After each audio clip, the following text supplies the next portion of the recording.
Columbia College at its best form, I think, plays a super clean macro game. Some teams will have better players individually in certain roles. And I think if we play our macro game that we know how to play, if we execute properly, we'll be able to win everything pretty easy. Pretty confident coming in. Hello and welcome back for Game 2 of the University of Illinois versus Columbia College. And hearing the AD carries kind of talk about confidence is what you want to see, because AD carries need a bit of swagger, a bit of confidence. You need to be able to step forward and make the plays. Sometimes you need the confidence from your team building you up and being frontliners. But yeah, this absolutely. is also true. But I liked what he talked about there. Evan RL was talking about the macro game. Sure, you can have better players individually. Sure, you might run into people who are better than you in lane. But the teamwork and the macro game is what's going to excel and put you above them. Because you could have just a ragtag group of 5 people who are really damn good at the game. But having a team is what's going to make you come out on top. Absolutely. I mean, that's what League used to be, right? Before everybody knew anything, like, we're ragtag. Wild West. Who's better at just the game in general? And that's what brought it. But now you have to fine-tune all of those beautiful things. As we get into Champion Select, we will see what they have for each other. Now I see a Talia ban on the side of... And the Morgana. Morgana. It's the Morgana ban, the Graves ban. Draves. What? What are you doing? You're confusing people. Yeah, Morgana Graves so far from Illinois. And then Kaisa, as well as Talia from Columbia College. It's not on broadcast right now. Yeah, but we'll hop back in as call it out as much as I can. So it looks like they're still targeting Xeno a little bit, and the Varus goes out. So pretty much the same bans flopped over here for University of Illinois as they did on red side, with a change. Okay, so apparently we're going to remake the lobby. Something happened, and it should just be a quick thing where they quit out once they're informed that they need to quit through the lobby. The Aurelia was the last ban for Columbia College, and so the bans so far should stay true. Illinois banning Morgana, Graves, and Varus, and then Columbia College banning Talia, Kaisa, and Aurelia. So as we keep that up again, the mid lane champion pool starts to go down immediately, and that's from the hands of Columbia College. So Julian's saying, yeah, these may be a few things that I play as well, but I feel comfortable down here. We just had the Cassiopeia. I think it hurts Xeno more. All right, so they're remaking the lobby right now. Like you said, the Talia and the Aurelia, those are the 2 things that were played by Xeno that he popped off on. His Talia got banned in game 1 as well when Columbia was blue side. So Xeno, they're paying a lot of respect to him despite having Julian in the mid lane. They're saying this is a matchup that actually does matter a whole bunch. We saw it matter in their first game today where Julian, he was kind of getting beaten in the early parts because of the ganks, but it was the turnaround. It was the management of summoner spells and the way that Columbia College played as a team that put them on top. Everybody's back in the lobby, so hopefully this time it'll launch without a hitch. I wonder if Stumpy playing the really good Shogath last game, I mean, eventually become just a raid boss as he did, but goes for something like the GP this time, add a little bit more of global pressure onto the map, but also, again, to that aggressive champion pool to kind of split push and crush some people down in the side lanes. But we have seen Columbia College can play both of those situations, whether having Stumpy split push or whether having the team fight composition come through. And Illinois, very big on the objectives last game. It didn't seem like it phased Columbia College too much. Yeah, and Columbia College, even though they lost the Dragons, they were trading them for pressure. They were trading them for the turrets, and that's kind of the thing that there was one that they traded for, kills back and forth, and they lost that fight, and then just realized they should not contest and when they earned their power troughs of things like the tiers and whatnot. So I think for the scaling. In games like last game were interesting because you can kind of pinpoint the moment middle to like 20 minutes in the game-ish and on where they started fighting around Julian a lot. They started kind of escalating what items he would have so they can kind of branch back from that and say, if we do fail on Julian once, let's not go back, because there were 3 times when they kept going back and he would get out without his flash. And as I was saying before, credit to him, credit for the great engages. But at some point, you got to say, what's our next in? Or do we kind of pressure him out and not try to do it so much that we are losing resources? Yeah, and that's, it's just kind of, I would say, unlucky to see, because unlucky is a good word. When you're pressuring the mid laner like that, you want to be able to keep the pressure up and have it be unrelenting. But he was able to make it out without having to use flash. There were some things like the E wasn't landing on Swain. And there's a whole bunch that goes in there where if those were tiny differences or gank timings were different, then you're going to have a very different game because it did stem a lot from that mid lane and the turnaround of the Casio. But then Evan RL was the one who kind of got past the ball at the end of the game. Yeah. He's the one who got to kind of run it into the end zone there. No JR this game. Too soon, man. Oh, God. Almost back into champion select for this one. Columbia College feeling good here. University of Illinois now on the blue side. They'll get first pick. They'll be able to kind of sort things out. We saw a few of those bans. Rakan was prioritized by Dean last game. I got to give huge credit to Noob the way he played the Braum as well. Absolutely shutting down Dean. He had a tough time playing League of Legends last game. So there's still great play coming here from the University of Illinois. Just got to come together in the mid game so Columbia College cannot take over so quick. Bucksack been trending towards that Skarner, not being too aggressive in the jungle, but he is making sure he is in the back pocket of any of the lanes that need a little bit of help. Make sure Nice and safe play. Exactly. Right now, we're back into Champion Select here. The bans will stay the same. They were Morgana, Graves, Varus, and then Talia, Kaisa, and Aurelia. And then we will go ahead and start having the picks come through. Like we said before, the Talia and the Aurelia, 2 games that Xeno played, the 2-0 that he had over Maryville, we're off the back of those 2 champions. And they're going to actually snap up the Rakan there. Take it away. A lot of teams, especially Xeno and Squad, enjoy being able to capitalize on instant initiations. They did it with Weaver's Wall all the time. Throw up a wall, even if there was an escape for the other team, they could get in for 1 or 2 kills. They like these quick hits. In and out, great pressure for Illinois. And Rakan gives you so much, and I like that because it's a champion that gives you Desire Rakan combo. There's Caitlyn you can pair with it. There's a lot that can go with this champion, but a lot of it is when you're ahead, Rakan just makes it so much easier to get the right fights. And you can see Illinois are saying they want engage. They want to force you to fight them. But that early Ornn pick, I'm sitting here going, Stumpy, he played Yasuo into this. He's okay with playing Fiora. He might just be able to have another pop-off performance here if that is an Ornn that goes to the top lane. No, taking up Korean Danny's Caitlyn feels good. The 80 carries have gotten exactly what they played last game. That feels very nice, especially in that position. CSing quite fine, and there it is. Strong, and there is the Yasuo locked in for Stumpy on the top side. It got banned second phase with Galio last game, but he gets it. Game 2. Yeah, and I saw the deliberation there because you have that as your last pick before the bans come through, and you really want to pick Braum against Ornn. But Yasuo also has Wind Wall, which will destroy the Call of the Forge God. So I really like this. So they pick the Yasuo here so it doesn't get banned away, but it also means Illinois still have to throw bans at Braum and take it off the table. They also can get top lane out of here. I'm sorry, mid lane now once more if they want. Have that Braum. What else can be nice and tanky or make someone tanky? Ooh. Ivern and Olaf. Yeah. Shutting down a bit of that aggression from the jungler utility.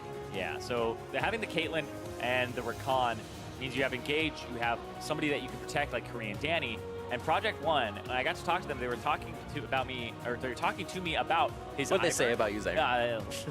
Everybody talks about me. Anyway, the Ivern is something that he is really, really good with, and he was saying, like, his teammates were saying he has like 100% win rate in solo queue on Ivern. It's just like, this guy's Ivern is crazy. And that's when you look and he's played 2 games.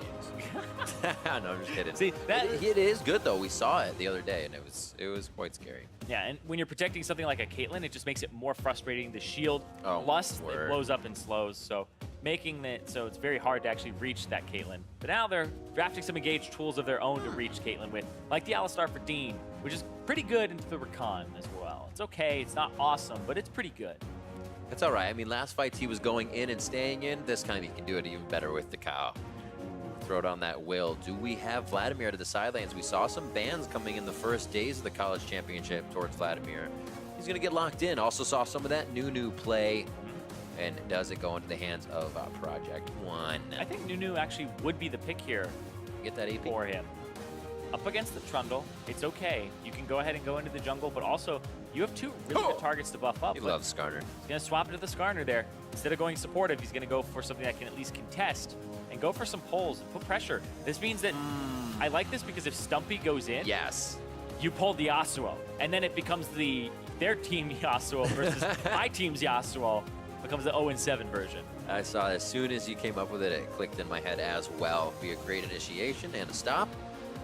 Seeing University of Illinois have had that in their favor, shutting down Dean, shutting down the initiations, but they weren't able to shut down all of the pressure ultimately coming in from Columbia College, who are now on the red side of the map, playing basically the same composition with a different top and a different bottom. So the core in the middle, quite much the same. Yes. Get that Ornn back in, and quite a switch up here for Illinois. Yeah, they have the same damage dealers for themselves. The bot lane. Same mid lane carry and same with the bot lane carry, Yeah. but now they have split push potential. They have a way to go through team fights because they have engage from Alistar, and then they also have the tank shredding of Trundle, which makes front to back team fights fantastic. Yes. But now I'm looking at the lanes, and I'm saying, Yasuo, Stumpy got to counterpick Topopotamus, who's one of those champions that he loves to perform on and have pretty much pop-off performances. The Cassiopeia, Julian got to play the same champion that they had a hard time dealing with when they got to counterpick it. Now, it's the counterpick themselves, and they're saying, okay, Yeah. well, let's pick Vladimir, and the Cassio's really good into Vladimir. Well, we'll have to see what happens. Game 2 about to happen here for the semifinals of Collegiate Championship of 2018. Columbia College versus Illinois about to head onto the Rift, and Illinois looks to keep themselves going strong here. They need to get one. Last game was pretty tough for them, but they came out strong in the mid game, couldn't capitalize on any errors that Columbia College was making. Columbia College looks to come into game 2 with a lot of momentum. Columbia College, now I think this composition suits them a little bit better. Dean on something that can engage, and then they also have Stumpy on this split pusher. So if they get a lead, I want to watch Stumpy. He's always the guy that I love watching in these games because he's just absolutely incredible on the Fiora. And I was talking to him, I said, you played incredibly well 2 days ago, and he was Yep. like, I actually usually perform better on stage. And I actually went, what? Yeah, right? What are you talking about? It's like, that was near, it was like 21.5-minute game. It's like, oh, I bet it's because he took a turret shot, that one level 1 against Oh. Ornn. I think that's literally it. That's the thing that like haunts a player where you're like, I shouldn't have done that. That could have lost me in the entire lane phase, the entire game.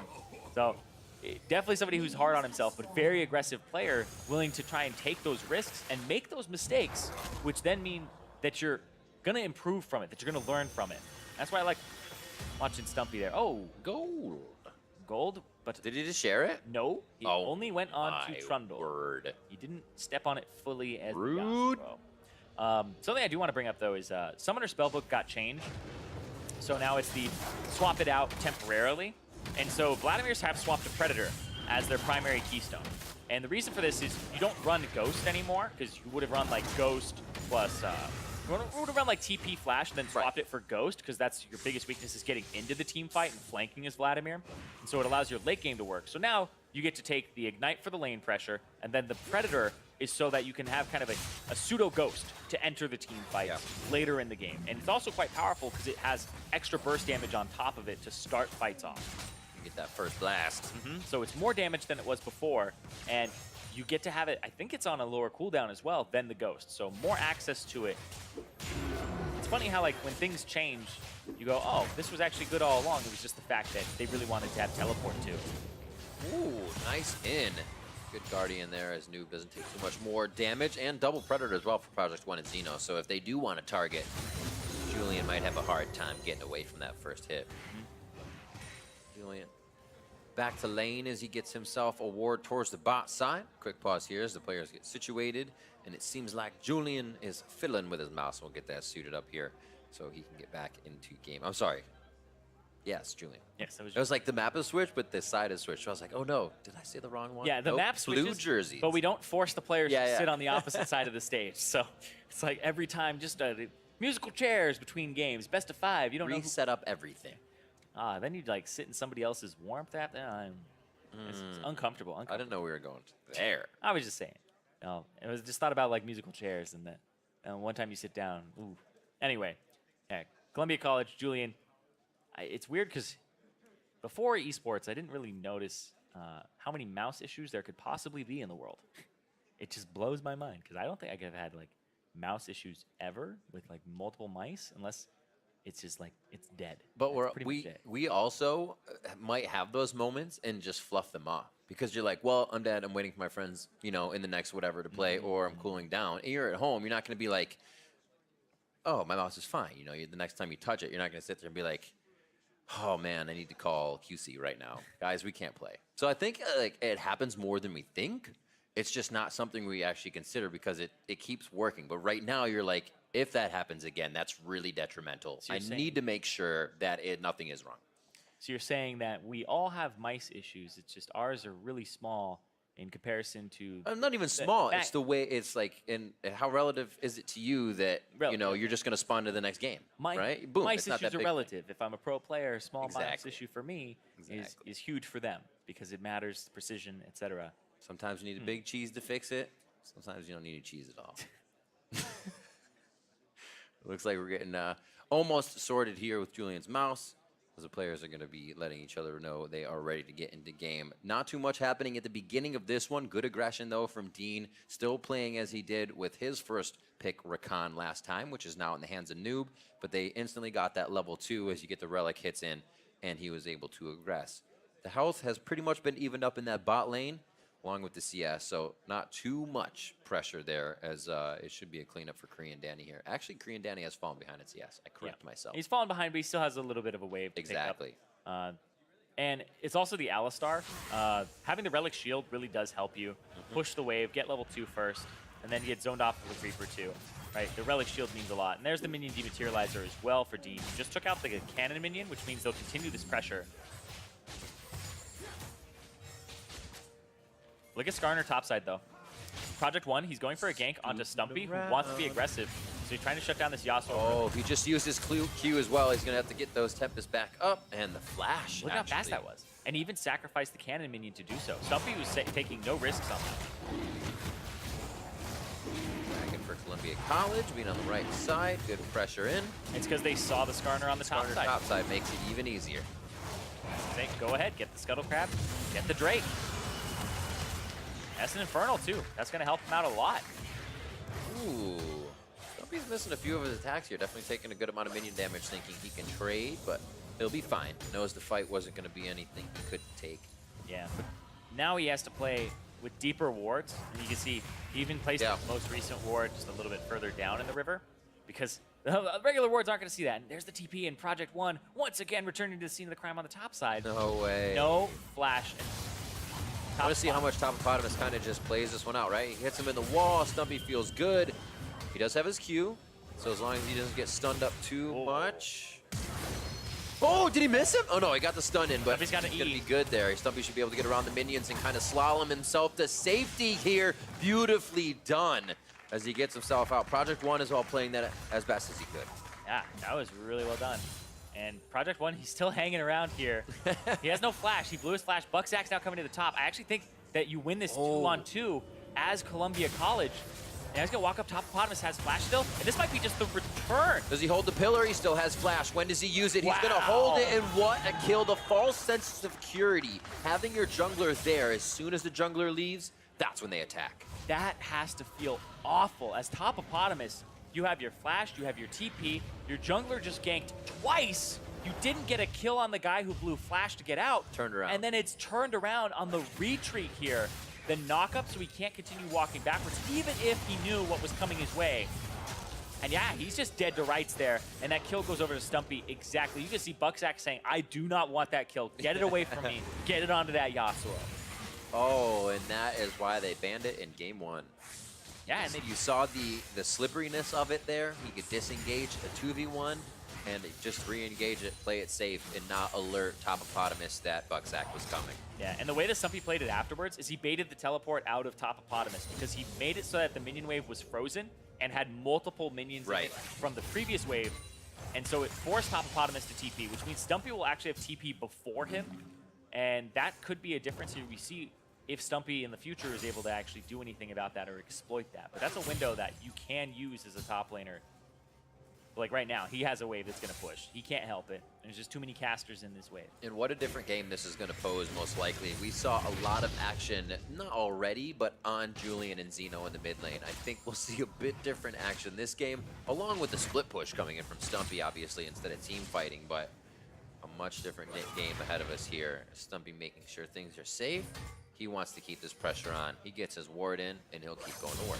Yeah, you gotta have appropriate warding. That's one of the things that people kind of forget about with aggressive laners, is it's really good and pretty much necessary to actually ward appropriately. You need to ward deep enough that you see the gank coming ahead of time, and that you control things like the Scuttle Crab and the jungler. Because if you're not controlling the jungler, pressing up is going to do nothing for you, because you're just going to be an easy gank target.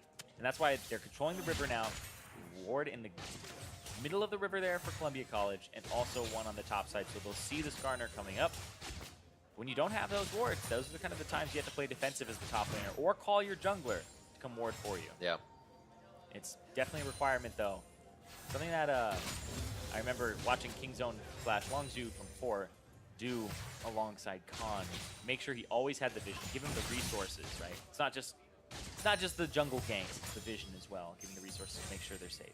And they actually just got a nice little bit of information on Project 1. That roam down from Stumpy saw Scuttle was up, Bucksack was taking bottom Scuttle, so they're like, within the next 10 seconds, he's going to be here. We have an idea of right where Project 1 is. All this information they're able to use on the side of Columbia College, as Noob is saying, yeah, they might be invading a bit. We'll keep that vision in.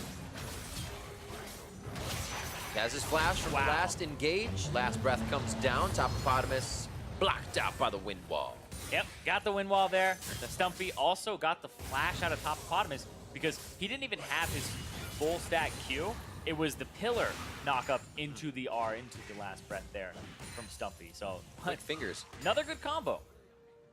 Not many people think of that displacement as being enough, or you see it, it's like, oh, trigger that? Yes, I will, thank you. Yeah, you gotta smash the R button real fast. Yep. You gotta be on top of it. It has to be something that's pre-communicated, right? I'm gonna walk up the For pillar, sure. and then you go for it. So. And it's great for them getting Trundle as well at this period of time, in 8.9. They're doing very nice for themselves. First pick for them on their side. They got Braum and Trundle. Make sure that they, or sorry, other side. It was Trundle Ezreal, Columbia College. That was a previous one. Previous game. Looked at the wrong champions for a second. But yes, this one, they did get the Trundle in the first pick alongside that Ezreal. Wanted to secure it. It's a very, very strong jungler. Beats most junglers except, I think, Graves. Nidalee also, but like mostly Graves. That one that beats him, but it's banned away. Saw the bot lane just a moment ago. Korean Danny, Evan RL, 80 to 80, a lot different in that one. We saw quite a bit of pressure going back and forth. As I say that, here comes Project 1. Noob has ultimate, and he has flash. How much CC you would not be able to get out of this one? A death trap for sure. And it looks like they don't want it just yet. I'm playing a little passive here to say, if you want to come up, everything's safe, we promise. Bucksack being seen here. Good ward, knowing the Topopotamus is with that flash down, going to get a lot of attention now. He tries to clear what he can from the wave, so he has a little bit of time. It looks like he's going to exit out. There's 5 seconds on Bucksack's ultimate, so they're pressuring on this side of the map. Even though it's Cloud Drake coming up, they're going to go ahead and get turret damage instead. And Stumpy will go for proxying a wave here, or at least catching the wave, making sure that Topopotamus drawing has attention really far back. Oh wow, Noob was helping out mid. He got tagged. Good. Battle Dance to Grand. Does Predator? He used Predator. Himself to safety. Both did. Looks like they're trying to get themselves into range. Not going to be much slow here unless he can get a pool under and keep himself there. Oh, the pull does come in. They're looking to take down Stumpy. Gets himself to a semi-safe spot, but no, he needs to stay in the fight and do as much damage as he can. A nice close in by Illinois after they got real pressure to the top side. Yep, that flash from Stumpy right there, followed by Project 1. Project 1 actually got it very early on him. Good thing he has that teleport back up. Yes. True. Project 1 on to Rift Herald. Won't need any assistance. And Illinois starting off very much like they would, very much how they would like. Yeah, Illinois, they want to shut down the Yasuo and make sure that Stumpy isn't taking over the game. But Julian, and you can see once they pressure top side, they're going to give you some wiggle room on the bottom side, and they're immediately going to use that. both Zeno and Project 1 very fast here. And Zeno autos, goes in, gets the pull there. And yeah, Stumpy pretty much dead there. Can't do anything about that. That's why they love the Skarner every time. Bucksack tries to get it. Project One, a fan of it. Get those initiations and those for sure kills. Now Project One has the Rift Herald, as we see Stumpy once again back in the face of Topopotamus and about a 55% health turret. Great damage coming in as Stumpy can get those cooldowns rolling now at level 8, almost having a level 5 ability once he hits it. Jungler's back to 59-59 on Raptor camps. Project One towards the top side. I think he's almost got to spend a lot of time up here, as Raptors have been up for a bit, but he's saying, just want to make sure I can be up here if Bucksack continues to show himself. Look at that. Look at that Skarner cooldown on the ultimate. 2, 1, ready to gank. He's ready once again. Remember, Yasuo, it's hard to actually get out. Oh, no, minions, too many. Oh, he gets him. This should be enough damage. Stumpy gets himself back to lane. Last breath comes out. A few more attacks. The last hits are left to Topopotamus, and a teleport just being used. His flash was down from the last fight. He is getting pressure. Rift Herald top side for Illinois. Yeah, on the bottom side, though, Columbia College will get that Cloud Drake, but this is great from Project One. First gank didn't work. Second gank didn't work. Got turned around. Lost his top laner, but now the Yasuo is 1 and 2. And we talked about it as soon as the Skarner was locked in. It's like, this is going to make that Yasuo have an awful time. Yep. The point-and-click CC, the pullback, the Yasuo cannot go in until that is down. And that's just when you reach the mid-game. The early game with these ganks, it's actually doing quite a bit here. So we'll see if this is the your team Yasuo, Yeah. or if it's the enemy team Yasuo. Absolutely incredible. Phantom Dancer's built for him now. We saw that even with pressure, last time Stumpy was able to basically make the maneuvers he needed to, get the kills for his team, and while taking a lot of pressure, obviously relieve the rest of his map, or the map for his team, they were able to do big things. Not this time. Now we have to see if Stumpy can recoup. Topopotamus was, however, in each one of his games, absorbing pressure very well. This game, once again, heads to the mid lane. Oh, no! The sun was in his eyes. I mean, he used it when he was on the other side of Yeah. the wall. He's He like, had to walk I all shoulder it back in. Yeah. Like, because of his point of origination is now through the Raptor pit, he either stands there and doesn't get any closer to the fight to hit it again, or he has to like get to the other side of that horseshoe-shaped wall. Hold on though. Bucksack down bottom. Barrage into ultimate. Dean gets the ulti on as well. Bucksack, he's getting so slipped up in the minions. He can't get himself to safety. The quickness keeps them alive as Bucksack cannot get it. Julian about to get the scream out. Twin Fang to Noob. Flash forward. Oh, gets him with the petrifying gaze. And they lock in Project One. He knows he had to go a little too deep for that, and it may have sealed the deal on his fate as well. Julian with a good amount of health. Great stop from Topopotamus. Julian gets the heal. He plays a very dangerous game and keeps himself alive. That's insane. Julian gets 2 kills off the back of that, and then an assist, 3 actually to boot there. And they get the turret, they're back in it. Insane from Columbia College. Snap judgment to keep the game going down towards the bot lane after so much action has been top the past few minutes. That's all we've been looking at. And things really turn up for them. 4-2 at 14 minutes in and a 2,000 gold lead. Let's see it again. Oh man, this starts with Korean Danny being engaged on here with Noob off on the side. Korean Danny walks up, but he's the one who gets hit. Noob dodges it, but Dean actually gets onto Korean Danny, gets the stun, and then they try to turn it around with the charm. But then Julian just faster on the rotation. He got the blast cone, so the Vladimir has to walk all the way around. Gets enough time. The root, yeah, the grounded meant that he couldn't flash immediately, and then the flash from Julian to follow with the petrifying gaze. The finish there. Then this is just the incredible part. Watch how everybody just kind of gets in here to assist. Dean with the headbutt pulverize, and even Evan RL 20 HP. gets in there. That's so low. Incredible, as well as Julian making sure he marked those first few shots on Noob, helped him get a bit of a phase rush around the, the cupcake. Fight in the mid lane, Dean. They say you can 1-3-1 if you're gonna engage on your primary team, and they're split pushers, the Cassiopeia and the Yasuo off in the side lanes, but now they're gonna have to be forced to come towards that middle part of the map. Yasuo, it looks like Stumpy is gonna continue to push, but yeah, I like that. The Rakan really does punish split push compositions because you engage on the non-split push. Absolutely. Stumpy, whoa. That's not a good thing to see. I mean, obviously, he's mid lane. He has a lot of mitigation going in for that magic resistance for Julian, but holy moly, Stumpy is ahead of the game right now in pace. Pickaxe for him. He's going to stay in the bot lane and pressure up onto Zeno now as he has to be there. This is what happened last game. Last time, I should say, Stumpy was able to get Yasuo. 3 members chasing him now. What does this give the rest of his team? A lot of time to do things. And he's not even going down away. He's going to be able to get the last breath down. Zeno looks like his closest target, but he gets that blood rush in. He is able to get the nice Crimson heal. Yeah, but that's where you go worth. Because 3 people had to deal with him. That's damage on the mid lane turret. Now you get to rotate to the top side. They may get this Ornn in transition. Ah, get back there. And they might get the turret. That's completely worth it from a macro perspective. Stumpy gives his life for superior positioning because they send too many people to deal with him. And he still has teleport up so he can head back to his point of origin, or I should say point of death, and do it all over again. Get to the team if he needs help, if they even need help, or even want to attempt Baron. Remember, we're only 17 minutes in. It hasn't even spawned yet. And it was University of Illinois to get Shelly. They haven't been able to capitalize off too much of that.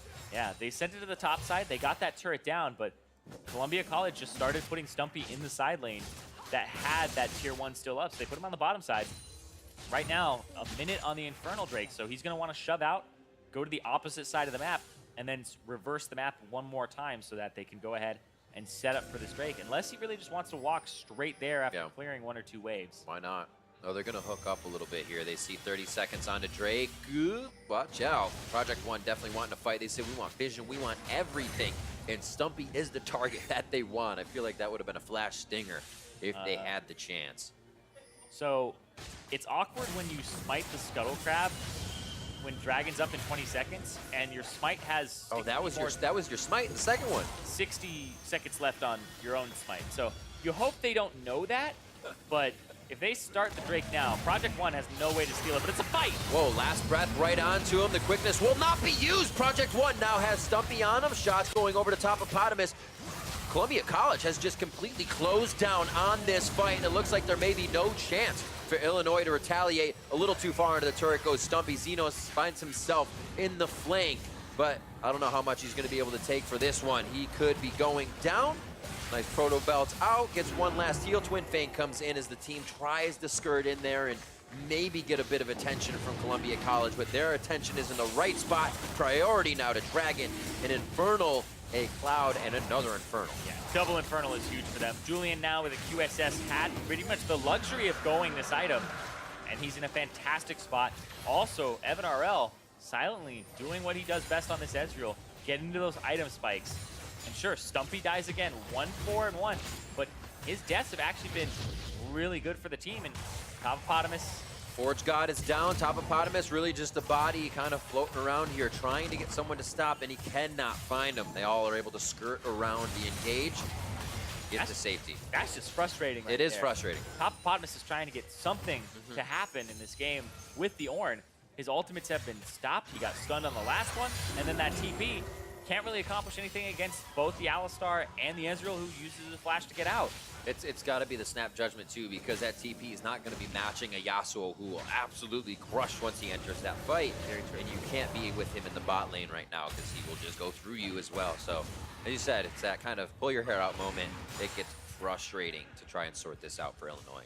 Yeah, and now, like you said, Topopotamus is going to have to go up against Stumpy. And Stumpy is a level up right now. I'm actually going to check pretty much exactly where the experience difference is. It looks like it is pretty much a full level there for Stumpy. Topopotamus, I think he'll hit 12 off his wave because it's so large. But now we're still looking at an advantage for the Yasuo in this split push, especially with the double Infernals behind him as well. Oh, and the QSS makes sure that he doesn't get pulled in. So could be greedy and go for, parts of the Infinity Edge, but besides, QSS is more important. He's gotten yanked into those team fights multiple times by Project One. Definitely helped. They've been able to drop some turrets around the map. Also has pretty good CS with the pressure he was getting in the top side. Still waiting for those engages. You see the super fast Turbo Vlad, Shirelia's Reverie along with that Predator. Super fast Skarner as well with the Predator being able to Chrysalis. They have the ability to make these fights happen. But we saw the last one, Columbia College able to make it happen on their own terms. The retaliation isn't the best, but the initiation is a lot better for University of Illinois. They make it happen on their own terms, and they do find a target. Bucksack goes down first. Do they get Stumpy? There's the cleanse coming out from the Quicksilver Sash, and that may be enough for him to deliver the DPS he needs to in this fight. Last breath just tagging onto Project One. He goes down as the rest of University of Illinois run for the hills. One seemed to be too much. Right now, they'll push up the mid lane because they don't actually have their jungler. This is the safest course of action here, but this will break the game wide open. Normally, you go Baron, but right now they're going inhib. There's 15 seconds on top of Potamus, 20 on Project One. That's the thing. I'd say University of Illinois can initiate, but Columbia College can initiate and retaliate with this composition, and they did just that. 22 minutes in, keeping that average game time quite low, at least to be in the base. They haven't finished just yet. There is still a lot of time for University of Illinois to find a way through this offense. Columbia College. And that was so well played here. They used the ultimate from the Ornn. Which does become a tell, right? It's kind of like they are setting up, what can we do? Yep, they use a lot there to get Bucksack. Then they're not killing the turret. Turret doesn't go down, and the TP comes through from Stumpy, who's now on top of Free and Danny. And Danny has to kite away as Julian's trying to reach him as well. But they overextended. They lost their Ornn in that fight as well. And then Julian gets another kill, and he's just running rampant. He is 7-0-2 in this game on this Cassiopeia. That's ridiculous. Haunting guys. Boom. It was on sale. I just bought a full guys. Yeah, he has only missed out on one kill in this game. Just a single kill. Absolutely crazy. Stumpy chasing top Potamus. Looks like the rest of the team will fall down through mid. Now it becomes the yo-yo offense and defense. Keep Stumpy safe by drawing pressure mid or towards Baron, and he can come fight when he wants to. Looks like that wave is clear. With teleports down, though, they'll actually start to approach the middle of the map a little bit sooner. And now, the Baron bait slash Baron dance now begins. Columbia College with that 7,000 gold lead and the inhibitor down. They get to have the waves kind of do a lot of work for them. Ooh. Then they can always engage. They have Dean's Alistar. They have some pretty good combos inside of their composition here. Stumpy's gonna return down to the bottom side. Pick up the CS. He doesn't have TP though. This may be another Baron into split push. Remember, Columbia College did this to win both their games back on Thursday, where Stumpy was farming the jungle, picking up the side lane as much as possible, and then when his team baited Baron, it put them in a catch-22 situation where they couldn't answer the Yasuo, but you also couldn't start the Baron or try to get to it. Right. Honestly, if it happens and Stumpy's in the base, if Evan RL teleports into the base, it will be the third time they have to use the exact way to beat a team with them teleporting into the base and that Stumpy Yasuo split push. They kind of just somehow find a way to open that window at the end of the game and get a team in the same position. Yeah, and if you send multiple people to deal with the Yasuo, then you're in a position where Exactly. you now have to blow a teleport, and you also have to have people run up there. But now they've started it. I think they do this, not too quickly. They actually pull off of it because the teleport from top of Potamus was just blown. Now there's no way the Ornn actually joins. So the Ornn is going to have to leave the bottom lane. They're playing the cat and mouse game and saying, we know that you can no longer answer a potential Baron. Ornn is going to have to be in attendance. Ornn has to be up top. He's not going to shove Yasuo off the wave. You are putting Illinois in a situation where they have to pull the trigger, and they have to get the perfect engage, or else the Yasuo is going to take the base, or you're going to be in a position where you're going to lose the Baron. We almost saw it right there in the mid, and we almost actually saw it a few seconds ago. So Project One, Predator was used with Shurelia's Reverie. That's back up, but off of that cooldown as well, Xeno recently used his Predator. So waiting for those to come back up. We saw in mid as they went for a Snap Judgment. Hold off. They have to choose the right one. Now you're going to see the backs here. Completions, I would assume, for Stumpy on the Infinity Edge soon, after they get that Drake for themselves. Yeah, they're very, very close. And look at this, top Potamus on the bottom side. They see him. Oh. They're going to jump on him. Wouldn't that feel so bad if you went down building? They see him. He's going to stay. Oh, he knows right here. That's the first good dodge. The flash is out. Good Randuin. All right. Yeah, very, very good. Keeps himself safe. I actually thought he was dead to rights on that one. And flash doesn't help, but he can still be there for his team to ult, and that's what counts at this point. Yeah, he got the E off right in time before he got grounded. And then the Randuin's right on the edge there, so Stumpy couldn't catch up. But Stumpy's gonna back, get his Infinity Edge. Exactly what he needs now, because now he's at that 100% crit, where he wasn't before. Now it's back to this game where Stumpy now has teleport, Topopotamus doesn't.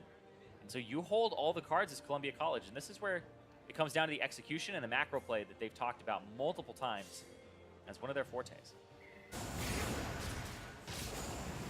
About a 1,200 gold in the hands of Julian. Has that to spend towards his Meandries at this point, but the team needs him on the map, and I don't really think he needs too much more damage. He's been positioning well to keep that happening. 10-6, 26 minutes in, and a 7,000 gold lead here from Columbia College. Just 4 minutes ago, they were breaking down that middle inhibitor, so it will be up soon. And we'll see what they can continue to do here on the top side of the map. It looks like Stumpy will join them for a bit here as he rotates in and out to draw pressure. Yeah, because Ornn on the bottom side of the map has to deal with minion waves, no teleport to his name. Yeah, this is exactly where they're starting. They're starting Baron right now. You're shoving mid-wave with Stumpy, and he's rotating. Ornn can't be here. This is a 4-on-5. You get the Baron, or you get a fight. Project One, he's like, no, not this way. Not like this. Gets himself away from a pillar. No tag there. Stumpy actually didn't want one Last Breath member either. It seems like he wanted more, or wasn't in range, I should say. Yeah, they actually probably would have took it. That's actually really good for Illinois. Normally that situation will tax you to the point where you have to give up something, but they don't force that.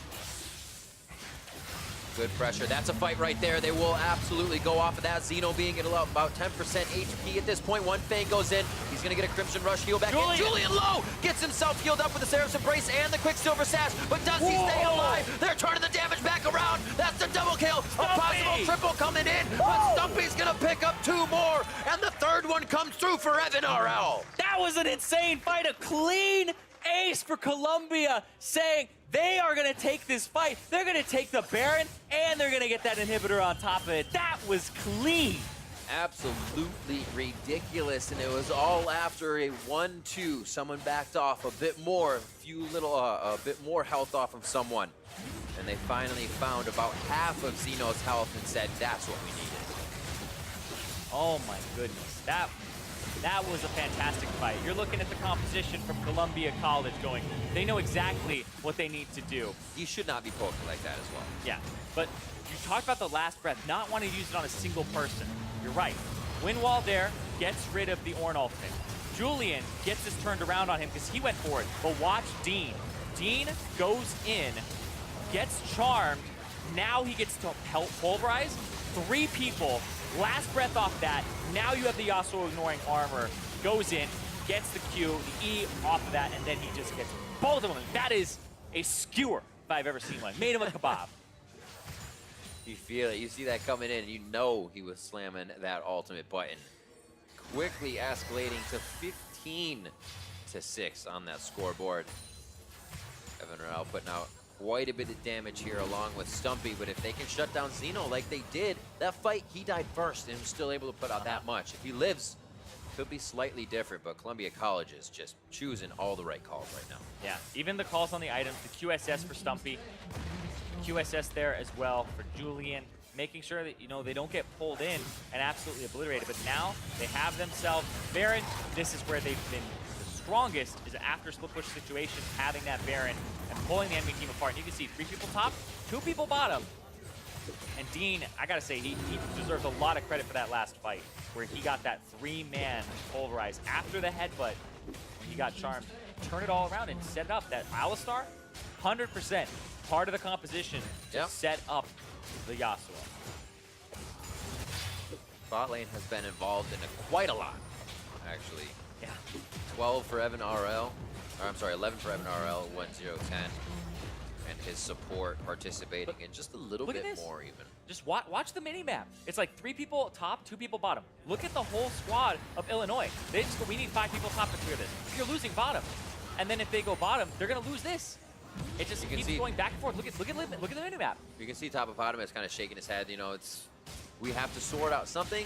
And the thing is sometimes in these games you have time to say, what are they doing so well? How do we mitigate it? How can we stop it? But with Columbia College having such fast average game time, you're kind of just saying, we need to throw this at it and hope it works. Everything in the kitchen sink. And right there, Stumpy, he TPs just so he has higher time. All right, right, so they are going to be able to get Bucksack on this one. How big does he get with Subjugate? He does turn around and get that off. Xeno in goes Xeno. Will he be able to throw down the ultimate for enough damage? Whoa. Amplification, last breath to the back line.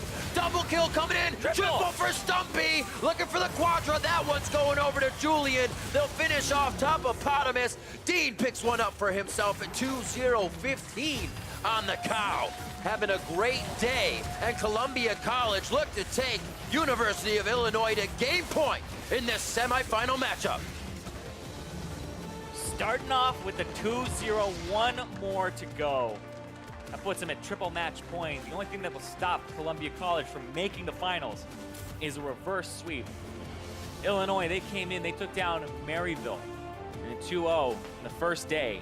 That was a miracle in and of itself. They're going to need another one here to turn this series around, because Columbia looked clean.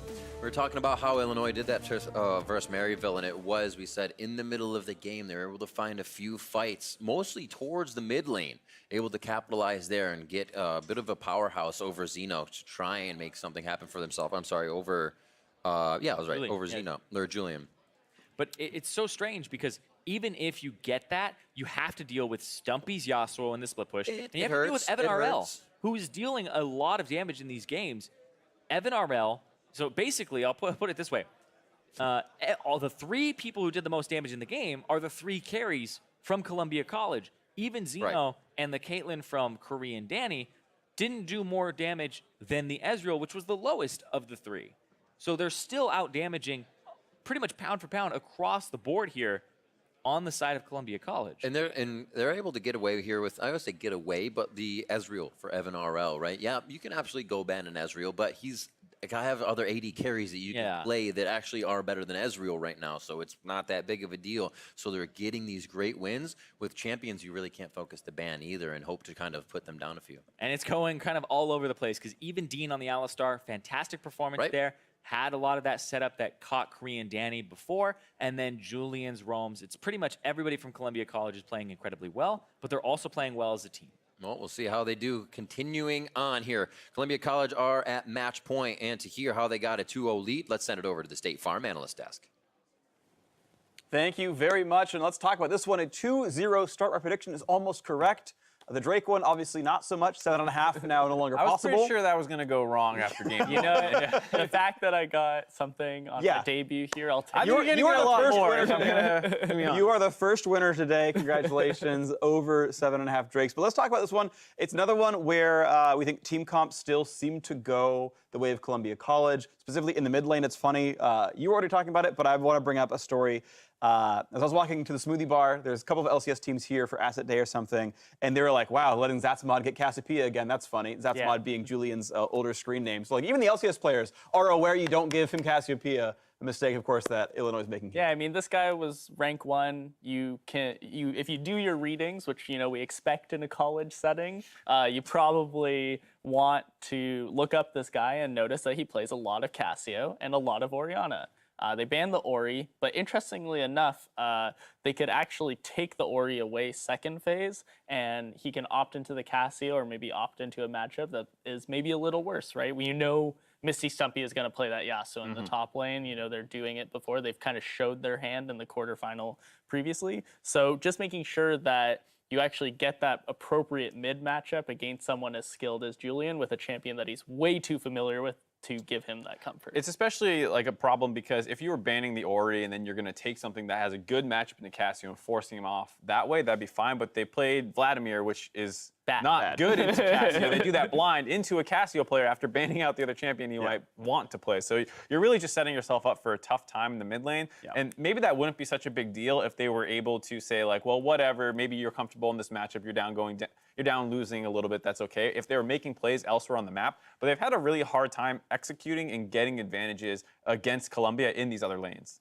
Yeah, and of course, you talk about the other lanes here. The first thing we saw was a lot of pressure in that top side. Ornn versus Yasuo. You have some CC there. The Skarner can do it too. And they tried several times. It's never quite worked out.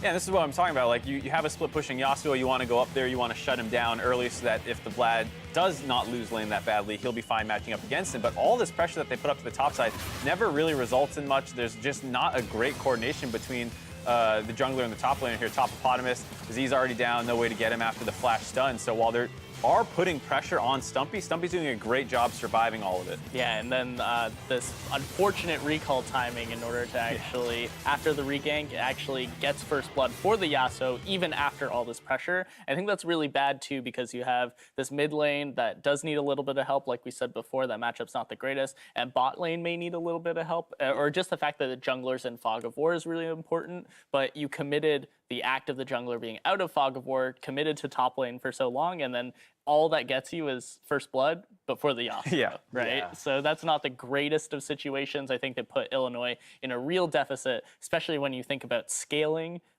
Columbia College has double tier, so double tier Ezreal, triple tier, because Casio also builds it, and that can create a huge scaling advantage overall for the side of Columbia College. Yeah, it feels like so far they're just sort of playing as the better team overall. Even the things that might have made sense, like those ganks, it's just not coming through, so you're not getting the matchups. Yeah. And of course, we're seeing more of these battles coming in here.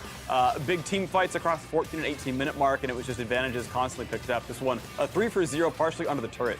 Yeah, a lot of surviving being done on the top side for Columbia, but when they finally get their chance to pull the trigger themselves down the bot side, they do a great job finding this, and Julian, roaming around the map, gets the double kill for himself, and I thought he was going to be in trouble since he decides to turn around and kite into them and actually, after getting pulled in, stay in this fight, but he's able to just barely stay alive. The Alistair wraps back around, keeps him alive, and this is not quite the nail in the coffin, but puts Illinois really far behind, and things continue to get worse. They start grabbing the dragons for themselves on Columbia's side, end up with double Infernal, and then just these lost fights where they're not quite able to find the right angles. Yeah, it's really rough to play Ornn in this game too. Ornn into Yasuo, your ulti can get windwalled, and then stuff like this can happen where Casio ult can completely stop you from headbutting your Ram friend. Yeah, the W and R both, right, can prevent you from hitting that button. That's been pretty rough. There was one or two he might have missed as well, but yeah, either way, pretty rough stuff here as the final kills came through. Again, it's just like Columbia College feel like the better team overall, and you're just seeing pieces of it throughout the entire game. And we were looking for them to be more aggressive early in the day. Inver was talking about how, like, okay, Illinois needs to find some ways to pull the trigger, and they did actually swap kind of their jungle support from the last game. Yeah. This time, they're the ones who have the Skarner and Rakan, but they're just not quite as clean with the plays that they're going for. So a couple times around mid, they'd find like one kill under a turret, but you need to be transitioning that into actual objectives, and they just couldn't do that. Yeah, there were a lot of good looks for the Rakan, especially in that last fight where Julian barely survived. He could have flash ultied in order to get the Yasuo and avoid the wind wall stopping Ornn ulti. Right here, you're hoping he jumps in, either the Caitlyn, it's flash lots of RW. time, so much time, but that kind of pulls them away from the fight, and when we do get that Rakan ulti, it's a bit too late, and Julian barely survives and gets to get back into the fight regardless. So, and then late Yasuo ulti, once Yasuo ulti kind of comes in and just takes out one of your members and he gets that shield back, it's really difficult to fight on those terms. So, especially with the comp that Illinois had. And so you're seeing from that graph right there, after about 14 minutes, it's just the downhill run of gold right there. The landing phases are competitive. They are reasonably close. They're obviously within striking distance. You can see even the max gold lead about 1.3K at the top of that graph, but just not enough to be done about it. The overall team region clearly much better. The shot calling, everything else. We still have very, very few turrets killed. One in this game, 1 or 0 in the previous. The macro's not there. Yeah, exactly. And you're okay if you're side of Columbia College going with this comp, down 1.3 at 10 minutes. That's not the end of the world, especially with how the gold lead was situated. And then to end up, once those plays start coming in your favor, Columbia just runs away with the game. And so it feels like Illinois need to get some kind of set of champions that allows them to not only find a kill easy, but also have priority in their lanes. Yeah, I would also say it's not just enough for them to find that set of champions, but let's take away some of the sets of champions that actually work for Columbia so far, right? That Casio has been played 2 times in a row. We know it's Comfort. Everyone by now should know it's Comfort. It kind of took 2 games to figure that out. We'll see. You don't know if they figured it out yet. You could get it game 3. But I want to see them really poke holes in Julian's champion pool, challenge him and say, we're taking you off this. What else do you got? And then for the top lane, if you know that split push is happening, try and find not only a topside matchup that can hold it, but that can influence the map while that split pusher is still trying to scale. Yeah, I think game 1 you saw Stumpy, while still having a good game, was not nearly as effective and having such an influence over the whole game as he does when he gets the Yasuos, the Camille's, Fioras, whatever Yeah. you want to pick in the top side. Yeah, of course, Game 3 coming up very, very soon. Red team picked by Columbia College and a jungle sub coming in for University of Illinois. Of course, we're only one game away from Columbia's college shot at the finals, and we'll see if Illinois can extend the series after the break. Don't touch that browser. Julian about to get the scream out. Twin bang to Noob. Flash forward. Oh, gets him with the petrifying gaze. The initiation is a lot better for University of Illinois. They make it happen on their own terms, and they do find a target. Bucksack goes down first. Do they get Stumpy? There's the cleanse coming out from the Quicksilver Sash. Watch Vlad. I got knock up. Nice. All right. Pillar. Vlad. Look at Vlad. Ooh, let's go, mid. boys. Will he be able to throw down the ultimate for enough damage? Amplification, last breath to the back line. Double kill coming in. Triple for Stumpy. Looking for the Quadra. That one's going over to Julian. And Columbia College look to take University of Illinois to game point in this semifinal matchup.